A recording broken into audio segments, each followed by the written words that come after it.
বন্ধুরা, আজকে আমার রেসিপি মশলা পাও।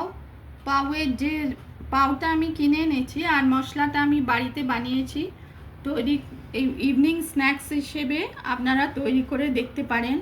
প্রথমে বাটার গরম করে গ্যাস জ্বালিয়ে মিডিয়াম হাইতে একটু জিরে গোটা দিলাম, তারপর পেঁয়াজ দিলাম, একটু নেড়ে নিলাম, রসুন দিলাম, টমেটো দিলাম, একটু নেড়ে নিয়ে নুন দিলাম, তারপর বিভিন্ন মশলা হলুদ, কাশ্মীরি মির্চ, ধনে পাউডার, গরম মশলা, তারপর পাওভাজি মশলা, কসুরি মেথি সব দিয়ে আর ধনে পাতাও দিয়েছিলাম, দিয়ে নেড়ে ছেড়ে পাওগুলোকে মশলায় মাখিয়ে নিয়ে এপিট ওপিট তৈরি করলাম মশলা পাও। আমি মশলাটা দেখিয়ে দিচ্ছি। এইভাবে আমি মশলাটা তৈরি করেছি, দেখুন।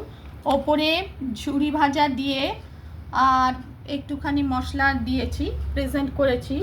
রেসিপি পছন্দ হলে লাইক করবেন, চ্যানেলটিকে সাবস্ক্রাইব করার অনুরোধ রইল। টেস্টি মশলা পাও ইভিনিং স্ন্যাক্স।